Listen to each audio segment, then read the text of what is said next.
Se a gente sabe que aquilo não é um problema nosso, a gente não é um problema seu chorar, se sentir desestabilizada. Então, se não é um problema, a gente precisa entender como isso acontece.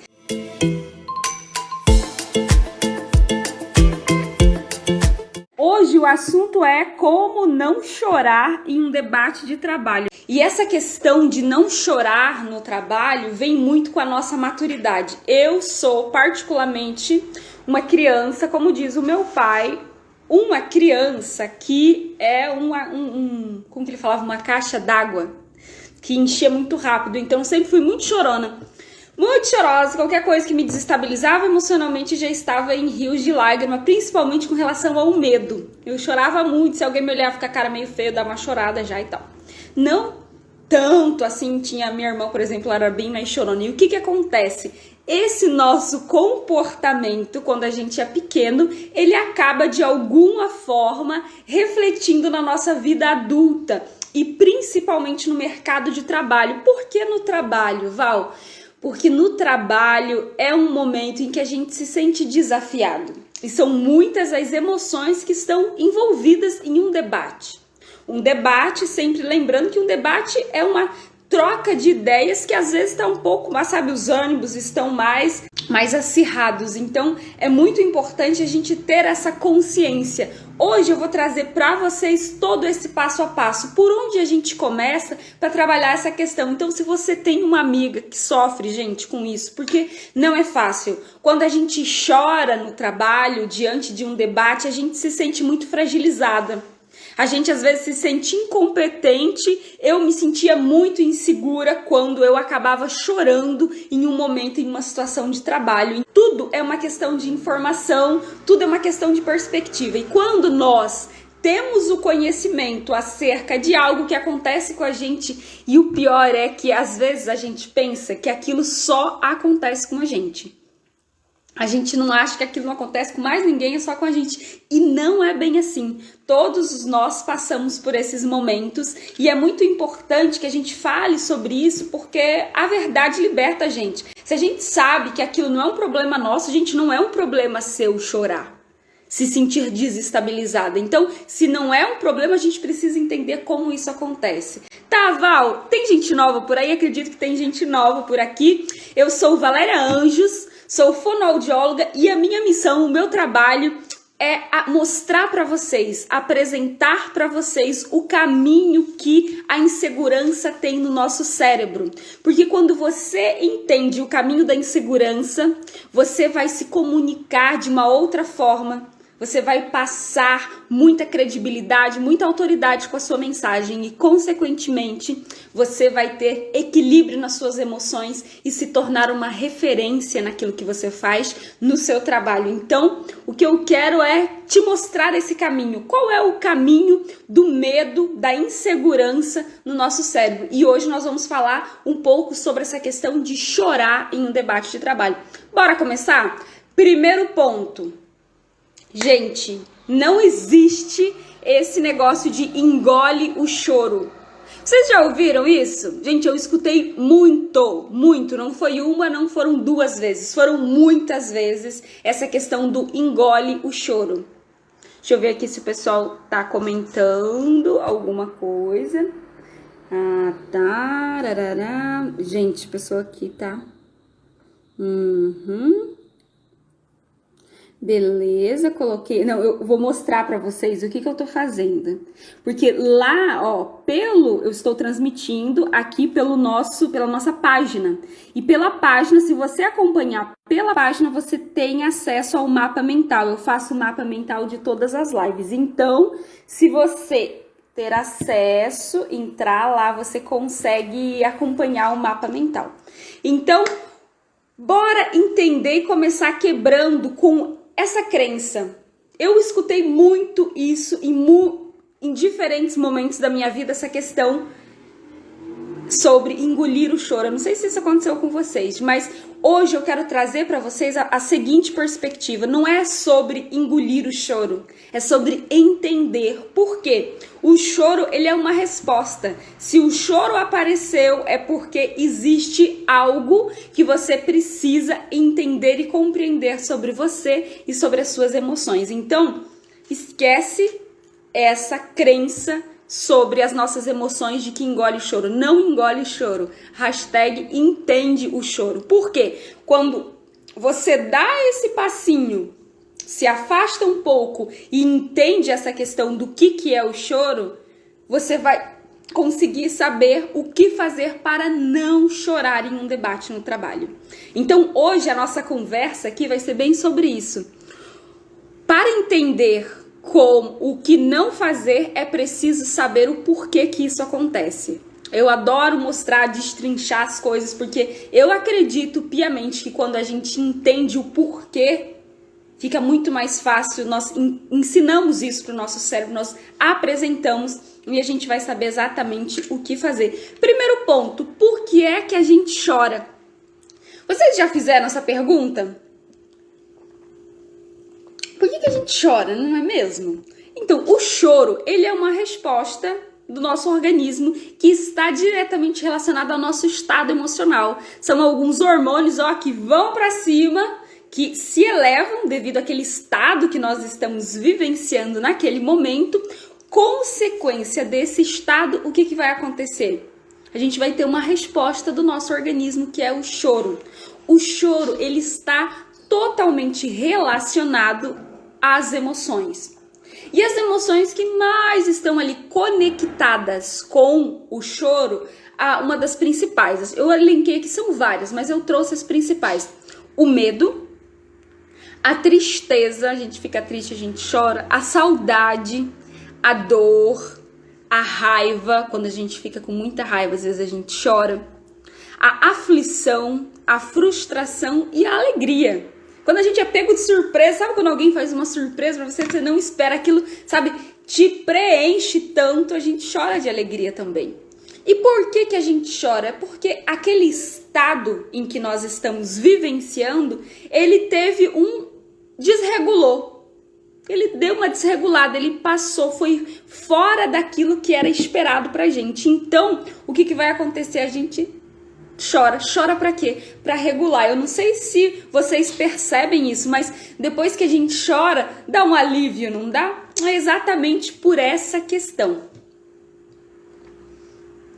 Então, é muito importante a gente entender, sabe? Compreender qual é a emoção que está sendo gatilho para esse choro. Esse choro acontece com que frequência? Isso é muito importante, porque em casos de depressão, de ansiedade, eles podem estar relacionados a esse choro com muita frequência. Chorar é normal, todo ser humano chora, a gente só precisa ficar atento quantas vezes, por exemplo, a gente acaba chorando num dia, porque ele mostra ali um desequilíbrio nas nossas emoções. Fechado?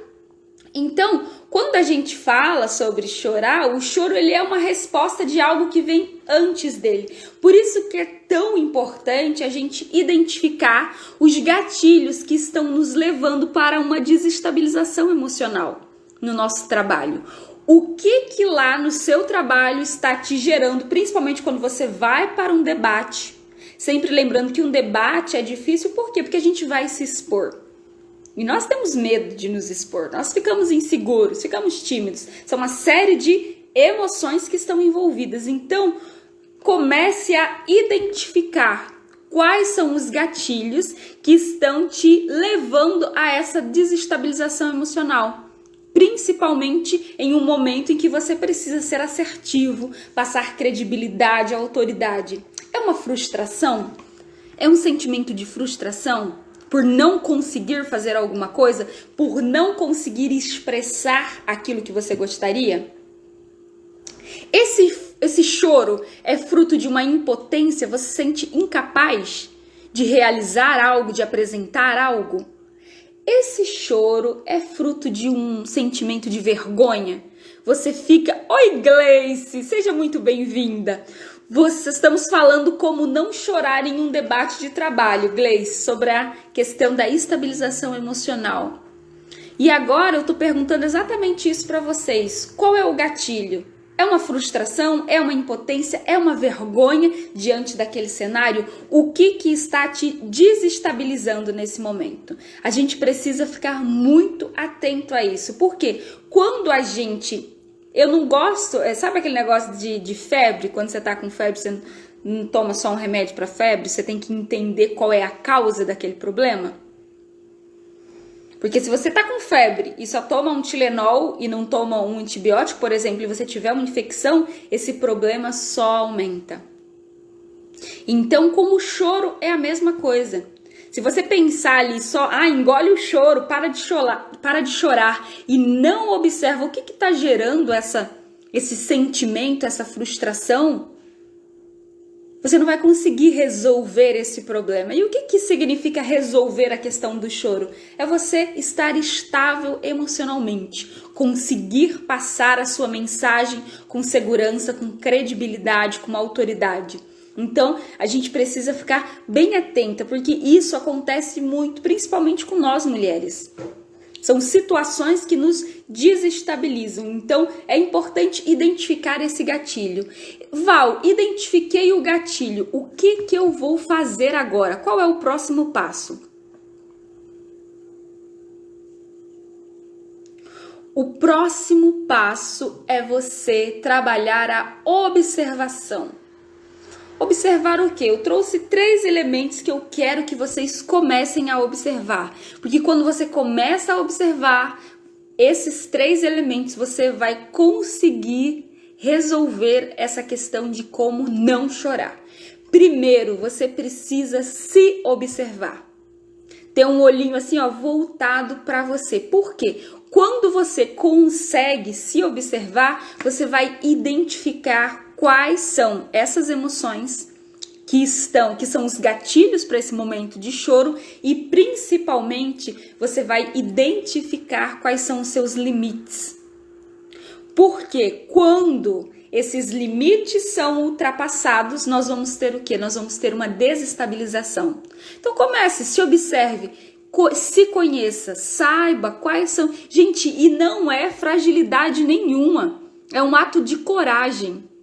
Expor quais são os seus limites. Olha, até esse ponto eu consigo levar essa conversa com vocês, mas adentrando nessa perspectiva, isso é demais para mim.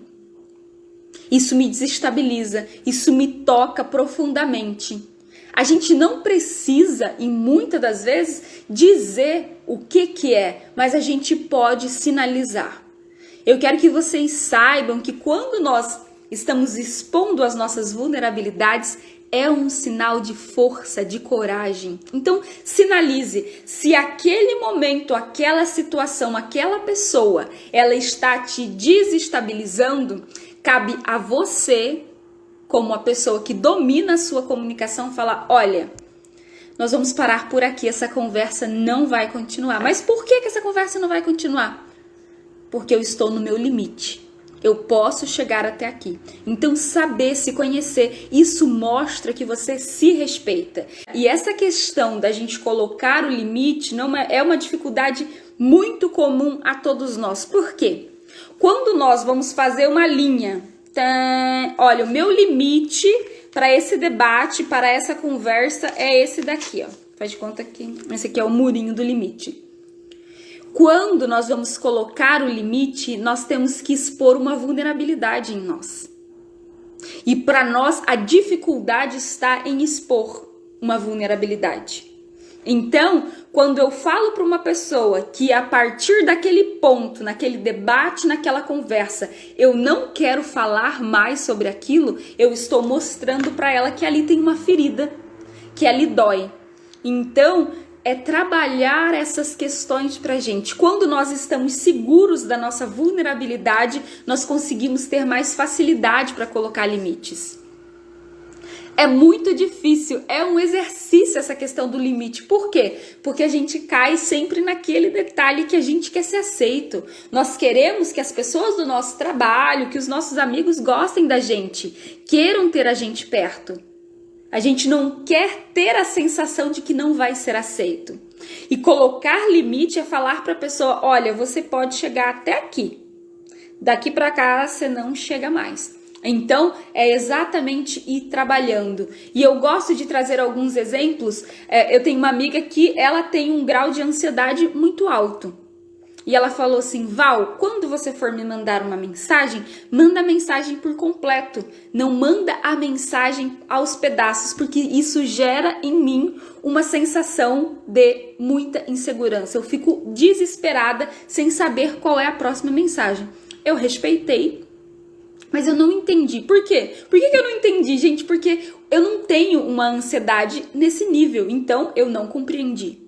Na próxima conversa que a gente teve, ela parou e me explicou. Ela falou assim: Val, eu te pedi isso porque eu tenho um grau de ansiedade assim, assim, assado, parará, parará, e demonstrou a situação. Aquilo pra mim ficou muito claro. Então, por que ela conseguiu explicar e mostrar esse limite? O limite dela é a mensagem picotada. Gente, eu sou uma pessoa que manda mensagem picotada. Então, o limite dela é a mensagem picotada. Então, falar daquele limite significava que ela precisava expor o grau de ansiedade. E às vezes nós não estamos seguros para expor o grau de ansiedade que nós temos, ou a nossa dificuldade, ou a nossa vulnerabilidade. Então, são detalhes e graus de empatia. Você pode não entender o limite do outro, mas respeita, gente. Custa respeitar. Se a pessoa falou assim: eu quero ficar sozinho. O pessoal, eu quero ficar sozinho.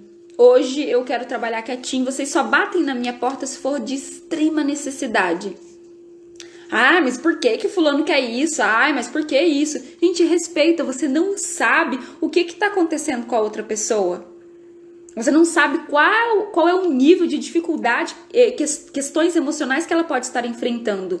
Então, respeite mais. Se você der espaço para essa pessoa, ela pode até te explicar por que ela está se sentindo daquela forma. Mas se ela não sentir, ela não tem obrigação. Ninguém tem obrigação de explicar nada. A pessoa tem obrigação de falar: ó, você pode vir só até aqui. E você respeita. Porque ali é um ambiente de trabalho. A gente precisa ter colaboração. E não fica perguntando, não seja indelicado. Ah, mas por que isso? Gente, às vezes nós não estamos seguros para falar os nossos porquês. Respeito, não, tudo bem, eu respeito, tá? Às vezes a gente fica meio perdido, mas entende isso. Porque quando nós não conseguimos colocar esses limites, a gente vai ter muito mais dificuldade. A gente acaba não respeitando quem nós somos. Então, é simples. Val, mas como que eu falo para a pessoa? Olha, fulano, eu não quero continuar essa conversa porque você tocou num ponto que é muito delicado para mim. Ou, fulano, eu não quero falar sobre isso agora. Nós podemos falar disso depois ou no momento em que eu estiver me sentindo mais segura? Olha, com licença, eu preciso me retirar porque essa conversa me desestabiliza. Eu não fico confortável com isso. Então, assim, quando você fala isso, você já está colocando um limite. Às vezes, a gente precisa sinalizar que um comportamento vai contra os nossos valores. A gente precisa falar. Os outros, eles não vão adivinhar. Infelizmente, a gente não tem uma bola de cristal. Então, fale. Porque às vezes a pessoa fala uma vez, sabe, te desrespeita uma vez, você não diz nada. Te desrespeita uma segunda vez, você não diz nada. Chega num momento que você explode, que você chora, que abre aquela torneirinha para equilibrar essas emoções. Então, sinalize. Com muito respeito, com muita educação, mas pontue. Eu tenho certeza que se você fizer isso, o nível de respeito por você vai ser muito maior. Então a gente precisa ter esse cuidado. Por exemplo, falando de comportamentos no trabalho, eu tenho uma amiga que ela é adventista do 7º dia. Eles não trabalham aos sábados. Tá tudo certo. Ela precisa sinalizar. Então ela sinaliza, sempre que ela entra, ela fala: olha, eu sou da igreja adventista do 7º dia, eu não trabalho aos sábados. Ela vai precisar esperar um momento tenso para falar não. Então já deixa ali, já sinalize, deixe tudo isso muito claro. Porque se algo vai contra os seus valores, essa questão está falando diretamente com a sua identidade, de quem você é. Então tome muito cuidado. Se observe, identifique esses limites e sinalize, sem medo. Fechado?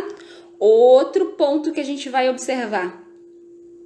A gente precisa analisar o outro. Como assim, Val? Observar. A gente não começou a se observar? Esse mesmo nível de observação que a gente precisa ter com a gente, nós precisamos ter com o outro. Por quê, Val? Porque nós somos seres humaninhos que funcionamos por padrões. É muito comum a gente começar a observar. Olá, sejam bem-vindos, pessoal que está chegando. Nós precisamos observar o outro, por quê?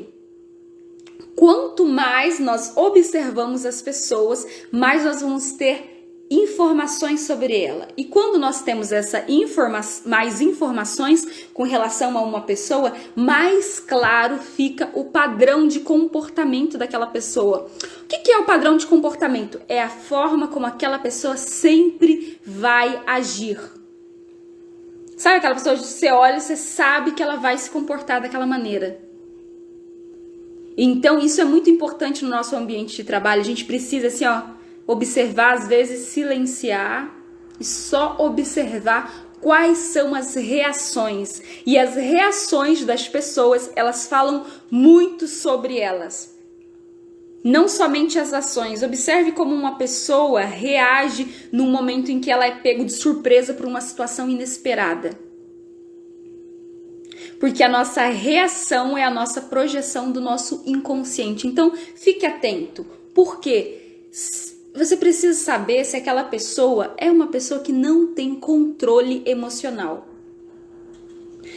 Contrariada. Aqui eu pensei que estava errada a palavra ali. Então a gente precisa entender se aquela pessoa não tem controle emocional. Como que eu vou saber se uma pessoa não tem controle emocional? Comece a ver como essa pessoa reage quando ela é contrariada.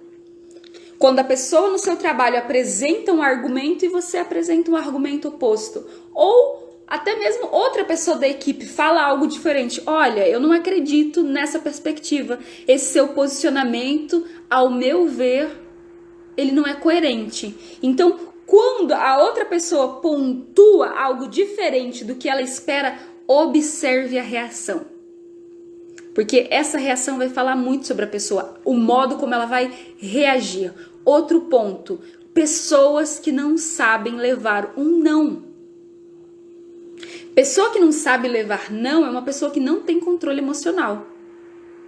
Nem sempre o nosso querer, quando nós estamos falando de equipe de trabalho, vai ser aquilo que vai se tornar concreto. É por isso que nós estamos em um debate. Porque uma pessoa que não tem controle emocional, ela vai reagir e ela vai agir de uma forma a te desestabilizar. Então você precisa observar. Essa pessoa grita, essa pessoa xinga, essa pessoa joga as coisas no chão. Porque todos esses são sinais de uma pessoa que não tem controle emocional. Como ela reage ali no trabalho? Ela é aquela pessoa que bate, tudo que sai xingando, bate a porta.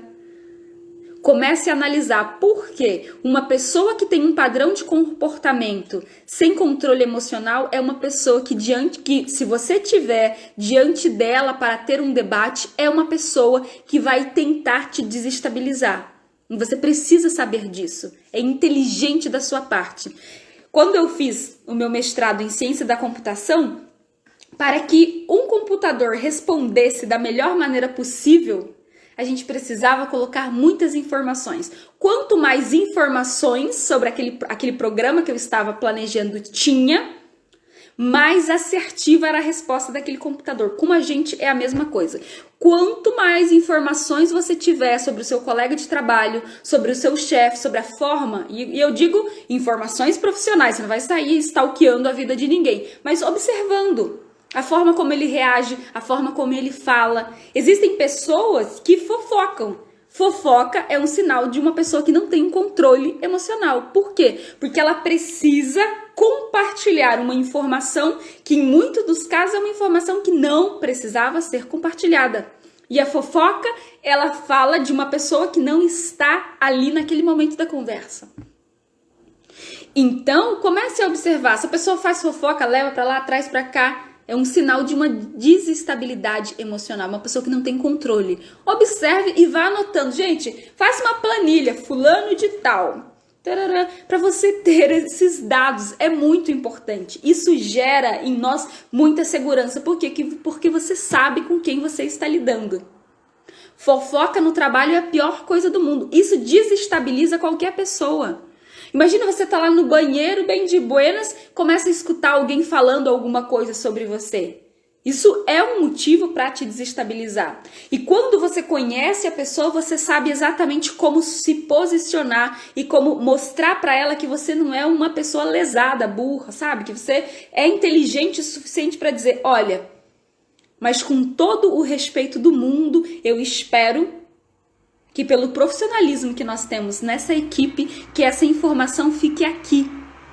Porque é muito comum as informações saírem adiante dessa porta. Eu tenho o comprometimento de vocês? Vocês se comprometem com a palavra de vocês com relação a isso? Traga, se você sabe que essa pessoa sai compartilhando coisas, já se posicione e fala, entendi. Você já coloca, você já sinaliza para todo mundo, mas às vezes é específico para uma pessoa. E a pessoa vai sentir, vai falar, eita, foi para mim. Então, é muito importante, se posicione. Outro aspecto que você precisa observar são aquelas pessoas que têm prazer em te desestabilizar emocionalmente. Isso daqui, gente, se encaixa em patologias. Narcisismo, psicopatias, sociopatias. A gente pode até falar sobre isso, sobre pessoas, porque é muito comum pessoas que estão em um alto poder dentro de uma empresa que tenham essas características. E esse tipo de característica nos desestabiliza demais. Então a gente precisa ficar de olho. Precisa cuidar, porque a ansiedade é quando às vezes a gente sofre agora por algo lá do nosso futuro, ou alguma criação que a gente tem na nossa mente. Então, quanto mais a gente se conhecer, quanto mais a gente organizar o nosso pensamento, que a gente vai falar sobre isso, mais fácil fica pra gente lidar com as nossas emoções. Então, identificar se essa pessoa do seu trabalho que tenta te desestabilizar, ou você vai ter um debate com esse ser humano, se ele é o tipo de pessoa que tenta fazer isso de propósito. É uma pessoa que tenta te desmerecer, e quando eu falo sobre desmerecer, principalmente para nós mulheres, é muito comum as pessoas falarem assim, nossa, mas esse trabalho tá bom demais para ser uma mulher que fez. Isso é uma coisa muito comum. Nossa, mas essa professora é incrível. Gente, nem parece que é mulher, né? Olha aí o machismo e a misoginia falando assim, sinalizando. Então, comece a observar o comportamento dessa pessoa. Outro modo de desmerecer o nosso trabalho é pela idade. Às vezes, seja para mais, seja para menos. Nossa, e às vezes, gente, sabe o que é pior? Vem como um elogio. Tava falando sobre isso com a minha amiga. Ela falou assim, nossa, Val, era muito comum ouvir assim, nossa, parabéns, fez um trabalho tão bom para sua idade. Então, é um elogio que por baixo desse elogio tem um deboche e uma ironia. Então, comece a observar, analise essa pessoa. Por quê? Quanto mais você analisar aquela pessoa, mais você vai ter ferramentas para se proteger daquela criatura. Então, quanto mais você observa, você sabe que ela vai agir assim. É esperado, tem um padrão de comportamento. Então, analise, fique de olho. Porque outro ponto que a gente precisa tomar muito cuidado e muita atenção é com o meio. Por que com o meio, Val? Pense comigo, o meio é um cenário que vão ter pessoinhas lá, faz de conta que o óculos é uma pessoa, a caneta é uma pessoa, então é um cenário, o meio são as pessoas e as situações. Às vezes, por si só, uma pessoa nos desestabiliza. Agora, você já imaginou um debate diante de várias pessoas? Então, a gente precisa ter essa coerência, esse cuidado, essa inteligência. Como que foram as reuniões, os debates que você observou na empresa? Como que aquelas pessoas se comportavam? Como você se comportou? Comece a analisar os seus padrões. Nossa, quando fala disso me desestabiliza. Se fala disso eu fico mal. Ou eu consigo ter uma melhor performance comunicativa, consigo assim fluir super bem quando eu me posiciono dessa forma. Isso me traz segurança, me dá mais autonomia, mais credibilidade. Então, comece a observar. Porque quanto mais domínio você tiver, quanto mais você tiver analisado uma situação, muito mais fácil é você saber como lidar com aquela situação. Porque eu sempre digo que as pessoas mudam. Às vezes, em uma conversa, em uma sala fechada, você em um debate, é uma coisa. Agora, quando você expõe isso para algo maior, com mais pessoas, o seu comportamento pode mudar e da outra pessoa também. Então, comece a observar, isso faz muita diferença. Defina a sua persona de atuação naquele cenário. Valéria, como assim? Você está dizendo para eu ser um personagem? Não, não é isso que eu estou dizendo. Por que que isso é importante, gente? Tem muitas pessoas que elas dizem o seguinte: eu sou transparente mesmo. Você está me conhecendo assim? Você está me vendo aqui? Eu sou essa pessoa em todos os lugares. Eu sou assim, sou transparente, sou direta, sou objetiva. Eu escuto muito isso. Sabe o que isso demonstra? Que essa pessoa é burra emocionalmente. Porque é uma pessoa que é incapaz de se adaptar a uma situação diferente. Gente, eu não vou mentir para vocês. A Valéria que vocês conhecem aqui é uma Valéria. É uma persona de uma pessoa. E a Valéria que vem aqui fazer live falar para vocês sobre comunicação, sobre como ter autoridade, sobre a importância de vocês entenderem o caminho da segurança no cérebro de vocês. A minha mãe, os meus familiares, os meus amigos conhecem uma outra Valéria. Isso faz com que eu seja falsa, hipócrita diante de vocês? Não. Aqui nós temos um papo muito mais profissional. Com a minha família, eu tenho muito mais intimidade, com os meus amigos. A gente se comporta de forma diferente, em cenários diferentes. Então, a Valéria professora, a Valéria mentora é uma Valéria. A Valéria amiga é outra Valéria. A Valéria filha é outra Valéria. Significa que eu sou uma pessoa diferente? Não. Significa que eu me comporto de um jeito diferente. Por quê? Porque com a família eu posso ser muito mais vulnerável. Com a minha mãe eu posso ser muito mais vulnerável. Com os meus amigos eu posso ser muito mais vulnerável.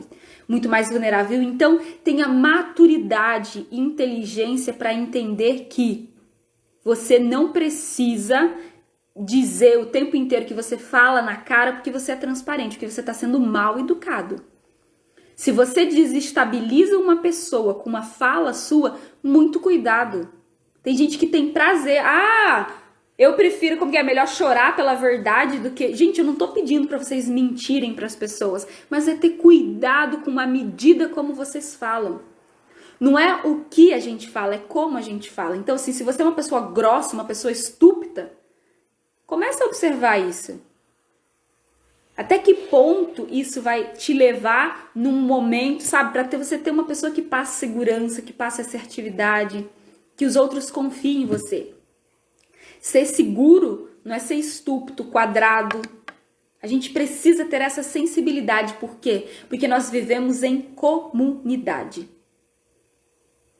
Nós estamos junto com os outros. Então, assim, muito cuidado. Não confunda ser direto, ser assertivo com ser mal educado. E não confunda definir uma persona para um certo momento com ser falso, duas caras. Não é isso. Quando nós vamos para um debate, a gente precisa se organizar emocionalmente para isso.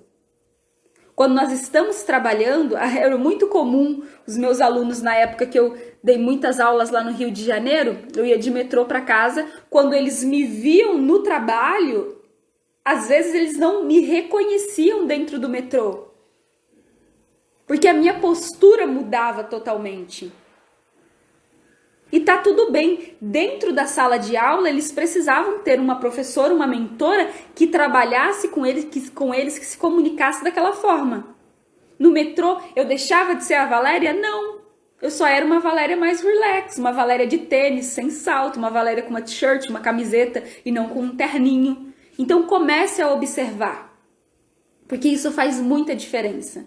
Isso precisa ficar claro para vocês, porque às vezes, por causa disso, você acaba se expondo de uma forma que não é coerente, que não é necessária. Então, muito cuidado. Eu já vi muitos professores, em nome dessa transparência, dessa verdade, eu sou sincero mesmo, eu falo tudo na cara, perderem alunos maravilhosos, porque ninguém é obrigado a ficar com um cavalo que dá coice, gente. No Face tá travando. Opa! Ah, que triste. Mas que bom que você veio por aqui, Gleice. Então, a gente precisa ter muito cuidado com essa questão. Porque quando você define a sua persona naquele cenário, você consegue definir com muita clareza os seus limites. Porque os limites com a minha família, eles são diferentes dos limites com os meus amigos, com as pessoas do meu trabalho. E eu até coloquei aqui uma imagem.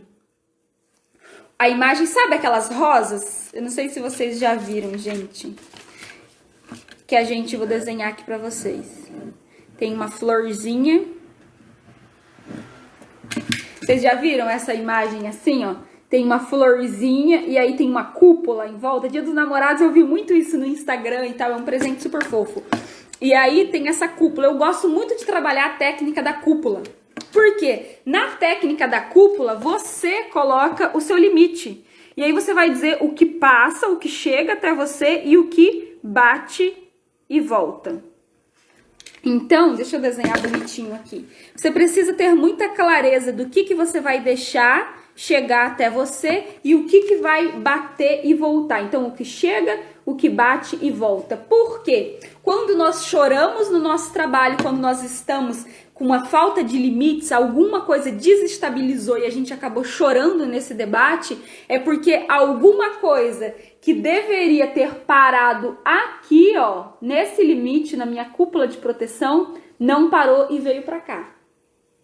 Às vezes, uma coisa eu consigo segurar e me manter estável emocionalmente. É o exemplo da florzinha, da rosa. Se tá só uma chuva, de repente essa florzinha consegue se manter aqui bem bonitinha. Mas vocês já imaginaram se vem um vento muito forte, se vem uma tempestade, se vem um sol escaldante? Essa rosa vai começar a se desequilibrar, ela vai ter uma ausência, ela não vai permanecer. Então, a mesma coisa são com as nossas emoções. Se imagine, é uma técnica que eu trabalho com as minhas mentoradas. Eu sempre falo, tem lugares que a gente tem que chegar com uma cúpula em volta da gente, porque você consegue se manter plena, você sabe que aquelas pessoas vão agir, sabe? Às vezes é de má fé.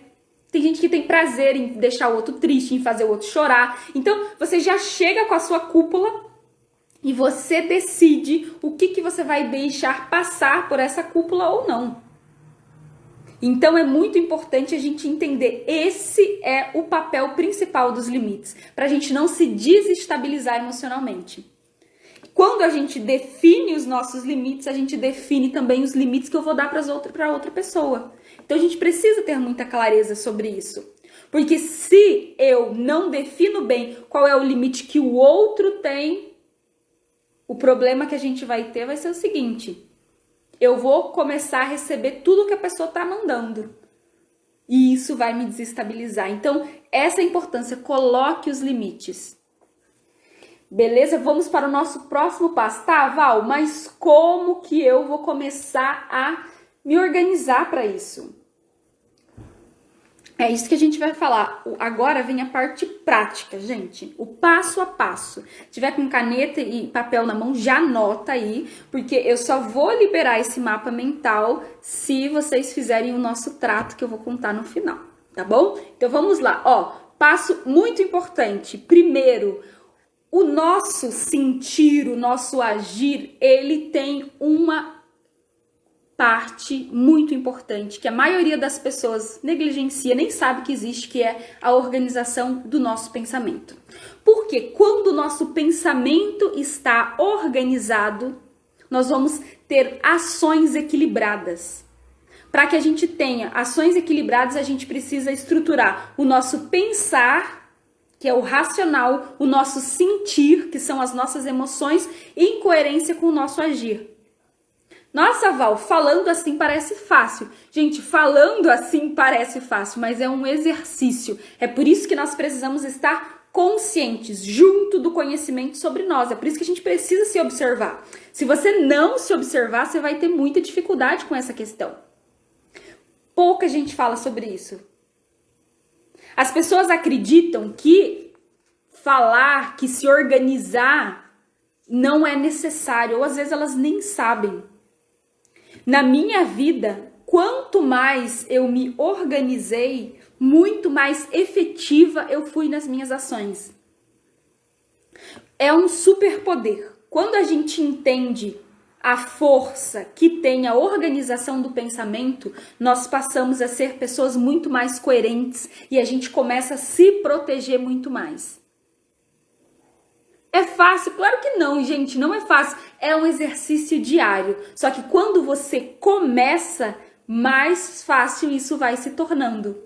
E quando você vê, você vai fazer isso de improviso. Com pouco tempo, com um momento de concentração, você já consegue organizar esse pensamento.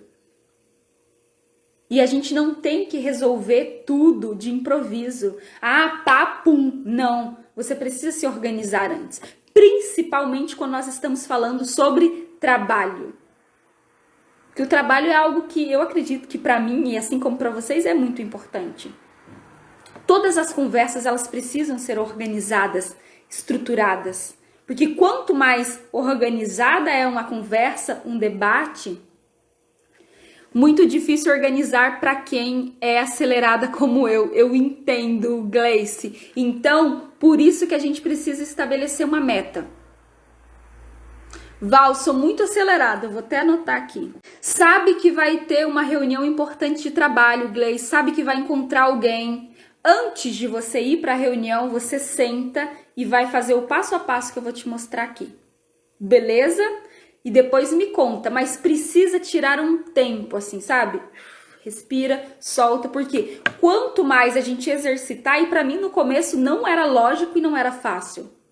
Mas depois que a gente começa a organizar, a gente colhe os frutos, sabe? É muito bom a reação das pessoas. Então, sempre pense, racionalize essa observação que você fez sobre você, racionalize essa observação que você fez sobre os outros. Racionalize significa o quê? Pegar dados, coletar dados. Gente, quando nós vamos fazer um trabalho científico, a gente não coleta dados. Se a gente vai receber um cliente, a gente não estuda o cliente. A gente precisa colocar isso na nossa vida, na nossa perspectiva. Se você está conhecendo alguém, comece a analisar aquela pessoa. Gente, ninguém casa com uma pessoa que não conhece. Às vezes a gente comete umas loucuras dessas. Mas assim, né? O racional é que a gente vai lá, analisa, observa. Tarará, tarará, tarará. No trabalho é a mesma coisa. E isso é o quê? Racionalizar. Porque quando nós organizamos esse pensamento, tornamos as coisas mais racionais, nós vamos ter equilíbrio com relação àquilo que nós estamos sentindo. E quando nós temos equilíbrio com relação ao nosso medo, à nossa insegurança, a gente fala, é por isso que eu fico com medo, é por isso que eu fico insegura. A nossa ação vai ser muito mais organizada. E nós entramos na questão das emoções. Gente, razão, emoção são tão importantes. Uma não é mais importante do que as outras. Eu vejo muita gente falando assim, eu não gosto de trabalhar com mulher porque mulher é muito emocional. Olha, graças a Deus que as mulheres são emocionais, porque nós somos sensitivas, nós somos perceptivas, nós conseguimos olhar e ver as coisas com muito mais profundidade. E o que faz isso? As nossas emoções. Então, é muito importante a gente começar a identificar como nós estamos nos organizando diante de uma emoção. Por que aquela emoção está me desestabilizando? E escrever, gente, se você é uma pessoa que nem a Gleice falou, sou acelerada, pega o papel e a caneta, se organiza, pense em você como um sistema. Quanto mais você tiver essa organização, mais fácil vai ser o final desses debates e dessas conversas. E você não vai ficar fazendo isso a vida inteira. Você faz por um período de tempo, porque depois você pega a manha e começa a aplicar isso em vários momentos da sua vida. E você vai se proteger tanto, vai deixar de sofrer tanto, porque trabalha esse caminho do medo dentro da cacholinha de vocês. Então, Val, e como é que eu vou fazer isso? É isso que a Gleice falou, Val, como é que faz do jeito prático? Então, é ação. Você já racionalizou, já organizou a sua emoção, agora a gente chega na ação. O que você quer? Tenho feito... Olha, perfeito, Gleice, isso ajuda muito, muito, muito, muito. Porque quando nós expressamos, quando a gente escreve, quando a gente faz mapa mental, quando a gente desenha, nós estamos tornando o nosso pensamento algo concreto. E nós temos muito mais dificuldade em compreender, em refletir sobre aquilo que nós estamos pensando. Então, gente, como que a gente vai organizar as nossas ideias para um debate? Primeiro você precisa definir o que você quer. O que você quer com aquela conversa? Quer pedir um aumento de salário? Quer falar do que está te deixando infeliz na empresa? Ou por que aquele projeto não teve a resposta que você gostaria que ele tivesse? Ou os resultados que foram projetados, eles vão ser impossíveis de ser alcançados? Então, primeiro você precisa organizar cada etapa dessa discussão. Início, do que você quer falar? Escreva, do que eu quero falar? Ah, eu vou encontrar o fulano para falar sobre isso. Perfeito. Segundo, o meio dessa conversa. Por que isso é importante? O porquê sempre trata da justificativa. Então a gente precisa justificar aquela conversa. Qual é a relevância? É questão de tempo? É produtividade? É dinheiro? É pessoal? É RH? É o quê? É questão de saúde, agora que a gente está nesse cenário de corona? Tenha o porquê. Então, o início, do que eu vou falar, o meio, o porquê que aquilo é importante, e o fim é qual é a solução possível para esse debate. Então, para que você não chore em um debate, você precisa se organizar. Porque se você chora em um debate, significa que tem algum momento naquela discussão, naquela conversa, que está gerando o quê? Que está gerando uma insegurança, uma desestabilização nas suas emoções. Quando você já vai com tudo definidinho, você já vai protegida. Fechado? Você acredita que assim pode te ajudar? Gleice, me fala aí. Quem está assistindo, diz se está gostando. Gente, fala se faz sentido para vocês. Se vocês não estiverem entendendo, depois vocês me avisem. Fala, Valéria, não estou entendendo esse negócio. Conta aí pra mim, gente. Interage aqui, vocês não me deixem sozinha. Eu, hein? Bora para mais uma parte aqui importante. Antecipação. Isso aqui tem tanta... É a mesma coisa sobre planejamento, sobre a gente se organizar. As pessoas têm pensamentos distorcidos sobre a antecipação. Tem uma função no nosso cérebro que se chama antecipação lógica. Fez sentido? Beleza. O que é a antecipação lógica? A antecipação lógica é você tem um evento na sua vida e você vai se planejar para esse evento. Um exemplo de outra amiga minha. Você precisa se organizar para aquele evento. Principalmente, faz sentido, Gi? Obrigada. O que acontece se você não se organiza para aquele evento? Podem acontecer várias coisas. A gente teve um evento ano passado muito grande. E foi nesse evento que eu conheci os meus sócios. E a gente estava falando sobre isso. Como que é importante a gente se organizar. Por quê? É um evento gigante, numa cidade gigante, com milhões de coisas gigantes acontecendo. Então, assim, a gente precisa se organizar. E quando eu falo sobre antecipação lógica, a gente não é sofrer por antecedência. Ai, meu Deus, o que pode acontecer? Ai, meu Deus, isso e isso. Pensar pelo lado negativo. Não é isso. É nós nos estruturarmos emocionalmente e com relação às nossas ações para a gente conseguir fluir da melhor maneira possível se as coisas saírem como não foi esperado. Então, às vezes, por exemplo, era um evento num lugar que tinha mais de 8.000 pessoas. Eu tinha me planejado para ir e voltar de Uber. Olha só que beleza. Eu sofro. Então, essa parte é muito importante, Gi, pra gente, a antecipação lógica. Por quê? Você vai pensar as possibilidades que você vai ter para resolver aquele problema. A gente foi para esse evento, um evento gigante, eu tinha planejado para ir e voltar de Uber. Gente, só que vocês já imaginaram um evento que quando finaliza 8 pessoas esperando o Uber para ir embora?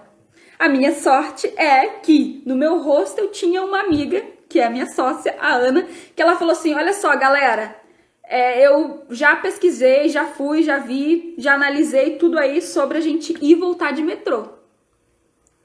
E aí a gente falou, ah, tá, e voltar não sei se, mas voltar provavelmente a gente ia precisar. Então, assim, a gente já estudou, ela já tinha se preparado, se precavido, se organizado sobre o caminho do metrô, o caminho que a gente ia fazer, sobre não ir sozinho, sobre ir acompanhado. Então, assim, são todas as partes, são todos os elementos que a gente precisa se organizar. Quando a gente se planeja, a gente não vai sofrer. Por quê? Porque você vai pensando todas as possibilidades. E se chover? Guarda-chuva. E se fazer frio? Blusa. E se tiver alagamento? Sei lá, vai usar o quê? Então, sempre vai pensando nessas possibilidades não como um momento de sofrimento, mas como uma forma de se antecipar àquele acontecimento. Nesses eventos, a comida é muito cara. Essa minha amiga me ajudou até a comida, gente. Por quê? Porque ela tinha levado marmitinha. Pessoa antecipada. Eu sou planejada, mas não a esse ponto. Então, olha só a diferença que dá. Ela assistia o evento na tranquilidade, porque a marmitinha dela estava ali. Ai meu Deus, preciso comprar comida, preciso fazer isso, preciso fazer aquilo. Então, com as nossas emoções em uma reunião, é a mesma coisa. Nós precisamos nos antecipar. Você já se conhece, você já conhece a galera que você vai estar de frente a frente nesse debate, você já sabe a situação. Então, se antecipe, previna. Seja precavido com relação, não sei se existe essa palavra de precavido, não sei. Mas assim, se prepare com relação à situação, o que pode estar acontecendo. Gente, a pessoa tem que ser antenada. Se você está numa empresa, você precisa estar antenado em todas as questões que estão envolvidas com relação ao tempo e ao lugar, ao espaço. Observe, analise as planilhas, os resultados, converse com as pessoas para você saber tudo o que está acontecendo, para você não chegar em uma reunião e não ter a menor ideia do que está acontecendo. Então, assim, a antecipação, ela vem desse planejamento. E isso é imprescindível para que você passe segurança e para que você não tenha uma desestabilização emocional, que você não acabe em prantos porque você não se organizou com relação ao tempo, com relação ao lugar, com relação aos outros. Então você já tem que saber exatamente a forma como aquela outra pessoa se comporta, porque, gente, é muito comum. Eu não sei se acontece aí com vocês. Tem gente que é muito legal quando tá a gente e a pessoa, sabe? Colega de trabalho, é parceiro, é super bacana. Mas aí vem um superior. Gente do céu, a pessoa vira competitiva. A pessoa começa uma competição ali com você, um negócio inesperado, que você não sabe por que aquilo surgiu. Por quê? Porque é uma pessoa insegura, que ela quer demonstrar pro outro, pro chefe, pro superior, que ela é melhor que você. Então, se prepare, não deixe essas pequenas coisas te desestabilizar. Então, você já sabe que o fulano se organiza dessa forma. Então, você já vai se preparado, já coloca a sua cúpula em volta da sua pessoa e já fala, ah, tá, deixa ele ter o tempo dele, tal, fala. Aí depois você escolhe. Não deixe que comportamentos do outro te desestabilize. Você é o dono da sua communication. Então, precisa tomar muito cuidado. Outro ponto super importante. Para que você agir de forma equilibrada quando você se antecipa, você já imagina, você já tem uma ideia do que pode acontecer, o nosso cérebro faz isso o tempo inteiro. Então, para você conseguir, para você se proteger de não cair em armadilhas emocionais, para você ser capaz de se blindar. Então, quando você vai falar, saber o momento em que você vai se comunicar, saber o momento em que você vai ficar em silêncio e saber também a diferença entre silêncio e omissão. A omissão é quando você não consegue falar. Você gostaria, mas pela situação, pelas pessoas, pelo cenário que você está ali envolvido, você não consegue se comunicar. Então fica muito atento. Exercício, oi meu amor. Exercício prático para a gente finalizar essa live. Primeiro, se organize.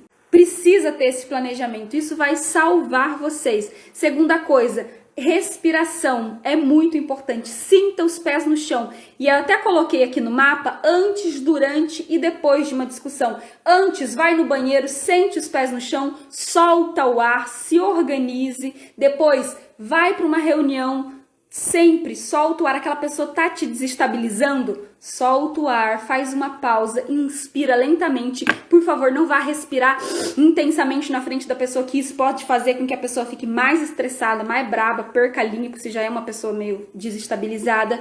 Segure esse ar um pouquinho e solte esse ar lentamente. Então, a respiração e sentir os pés no chão, porque os pés são a nossa base. Então, a gente precisa ter muito cuidado com isso. Certinho? Então, eu espero que essa live tenha sido de grande valia para vocês, que vocês consigam aplicar de uma forma prática. No post que eu vou colocar, vocês podem também colocar as dúvidas, os insights que vocês tiveram, o que vocês fazem também para lidar com essa questão do choro na hora de uma reunião de trabalho, certinho? Um beijo no coração de vocês, uma ótima quarta-feira. Tchau!